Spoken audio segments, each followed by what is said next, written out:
We've had literally hundreds of thousands of people that have been killed. You will not find any Afghani that doesn't have a direct relative that was not killed. You won't find a Syrian now that doesn't have a direct relative that wasn't killed. Palestinians, Yemenis. This is trauma.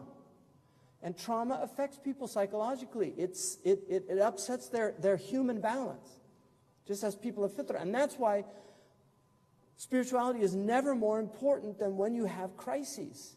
I mean, a lot of what we're doing now is just exercise for the race, right? If you just, to use an example of music, you know, people go, if they go to a concert, like a pianist who's doing like Rachmaninoff, he's a very difficult Russian composer.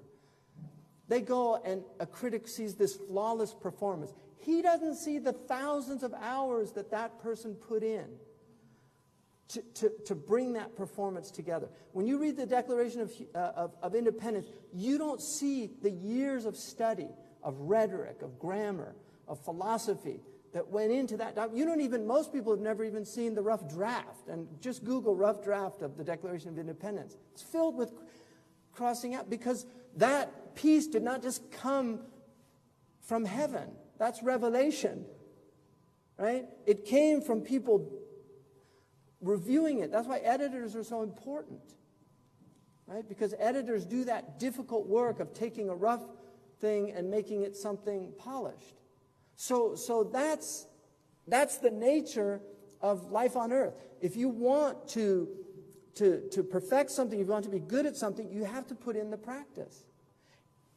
The prayer, all these things that we're doing, therefore when the crisis happens.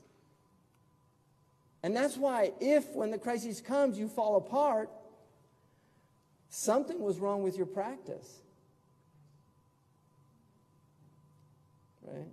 Because if you know, these Russian weightlifters, you know, these guys that do like, how much can they do? Like 800 pounds or something. If they're sitting there with those, you know, those light aerobic ones, and that's what they're doing all day long, those little, you know, those little 10-pounders or 5-pounders that some people find really hard, right? If he's doing that and then he goes to the Olympic thing and tries to lift that, then he's not going to be able to lift it because he wasn't practicing properly. So you have to do the proper practice. And this is one of the things, the problem with modern Sufism. Because modern Sufism, traditionally, the teachers, they were like what we would call these people in gyms, you know, personal trainers.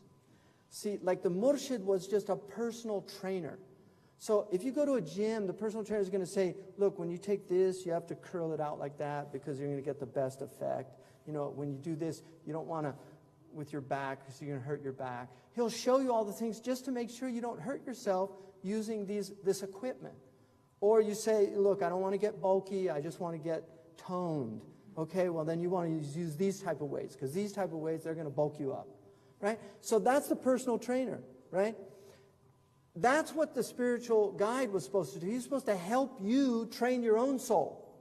Now, you're just, the so-called murids now, most of them are like people that go to Mr. Olympus contest. And they watch their Shaykh flex his muscles. And they say, look at my Shaykh. He's so amazing. They don't do any of the work. They just look at their own, look at that Shaykh, he's so amazing. No, you do the work. The Prophet said, help me on the day of judgment. He asked us to help him with some night prayers, with getting up early. He asked us to help him. A'inuni, help me, help you. But if you just think, you know, oh, it's just shafa'ah and I don't need to do anything, that's another religion. There's another religion that says he did it all for you. You don't have to do anything, right? That's another. Our religion say no, you have to do something, right? So that's really important to take into consideration.